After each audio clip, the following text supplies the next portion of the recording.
पिछले कुछ दिनों से मृत्यु भोज को लेकर सोशल मीडिया पर चर्चाएं काफ़ी गर्म हैं। आधुनिकता और विकसित मानसिकता की ओर बढ़ते लोगों के बीच मृत्यु भोज लंबी बहस का मुद्दा बना हुआ है। सबके अपने अपने तर्क हैं। कई विद्वान ये भी मानते हैं कि ये एक सामाजिक बुराई है जिसे लोगों को खत्म कर देना चाहिए।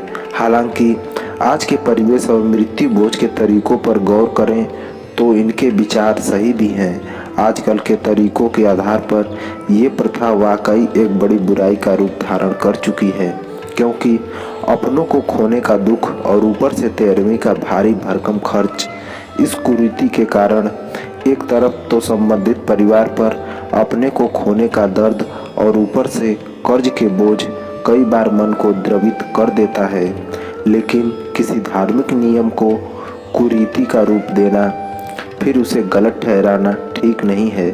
नियम को अपने हिसाब से तोड़ मोड़ देने में हम खुद ही जिम्मेदार हैं। लेकिन अगर मृत्यु भोज के पीछे के मूल उद्देश्य को समझें तो इसके पीछे हमारे मनीषियों की सोच कुछ और ही रही है, जिसमें एक खास मनोवैज्ञानिकता भी झलकती है। वास्तव में ये एक तरह की अनूठी व्यवस्था है जिसे दिखावे के चक्कर में हमने ही विकृत कर दिया है।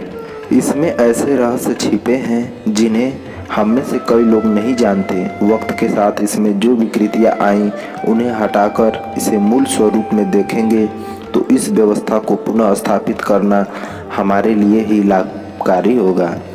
भारतीय वैदिक परंपरा में 16 संस्कारों का व्यक्ति के जीवन में खास स्थान है।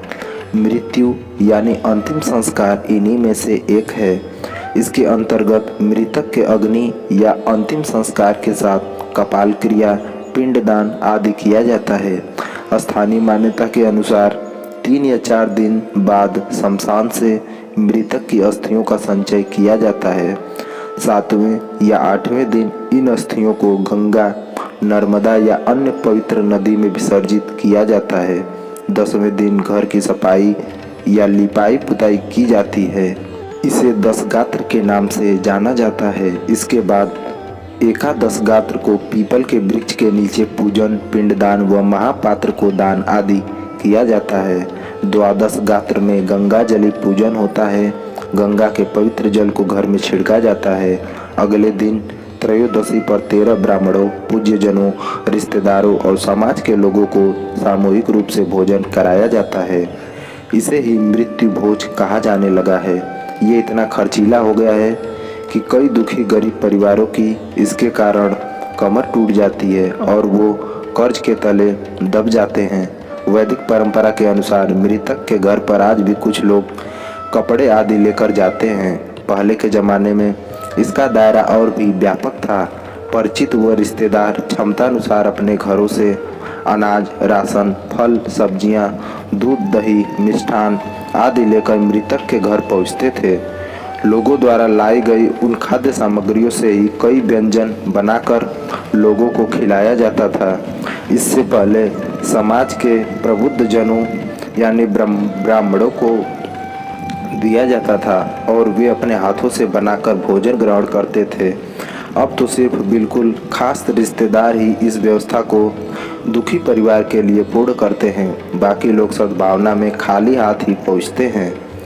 पहले के समय में उपचार की व्यवस्था इतनी सुविधाजनक व सशक्त नहीं थी। सभी घर मिट्टी, गारे से बने कच्चे होते थे। हैजा, कालरा जैसी घातक बीमारियों का प्रकोप फैलता था। इनसे या फिर वृद्धावस्था में बीमारी से मरने वाले व्यक्ति की देह से रोगाणु और विषाणु निकलते थे, जिनसे गंभीर बीमारियों के फैलने का खतरा रहता है। बीमारियां नहीं फैले इसके लिए सफाई से पहले तक मृतक के परिजन के घर जाना या उसका स्पर्श गलत माना जाता था। इसे सूतक नाम दिया गया, जिसमें सुरक्षा ही कवच है। जब घर पूरी तरह शुद्ध हो जाता है तब औषधि हवन कराकर घर के वातावरण को शुद्ध किया जाता है। इस प्रक्रिया के बाद लोग मृतक के परिवार में आने जाने की शुरुआत होती है। 13वीं में विद्वानों या ब्राह्मणों को खिलाने का नियम है। इसके पीछे भी रहस्य है। पंडित स्वर्गीय से तिवारी के पुस्तक के अनुसार ब्राह्मण वर्ग उस समय अधिक शिक्षित होता था। वह औषधि हवन के साथ वेदोच्चार की तरंग से घर में सकारात्मक ऊर्जा का प्रसार करता था। हवन उपचार के लिए इन्हें सदैव बुलाया जाता रहे, इसलिए इनके भोजन की व्यवस्था रख दी गई। 13वीं पर केवल गायत्री का जाप करने वाले यानी विद्वान और तपस्वी ब्राह्मणों को ही खिलाने का विधान है। ब्राह्मण कच्ची सामग्री यानी सीधा लेकर अपना भोजन खुद बनाते थे। महापात्र को दान के समय परिजनों को यह बताया जाता है कि हर व्यक्ति की मृत्यु निश्चित है। परिजन शोक में पड़कर कोई आत्मघाती कदम न उठाएं, इसलिए महापात्र के माध्यम से एक लोकाचार निभाकर उसे जीवन की सच्चाई की सीख दी जाती थी।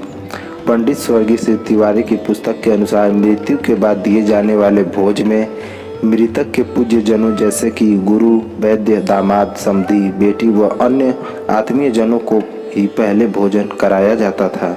उन्हें यथाशक्ति स्मृति चिन्ह दिए जाते थे। इसके पीछे रहस्य यह था कि मृतक के दुनिया से चले जाने के बाद भी उसके संबंधियों का घर से नाता बना रहे, परिवार व रिश्तेदार एकजुट रहें। मृत्यु भोज के नाम पर आज लाखों रुपए खर्च किए जाते हैं, जबकि पुराने समय में ऐसा सिर्फ राजा महाराजाओं या सक्षम लोगों द्वारा प्रजा के लिए किया जाता था।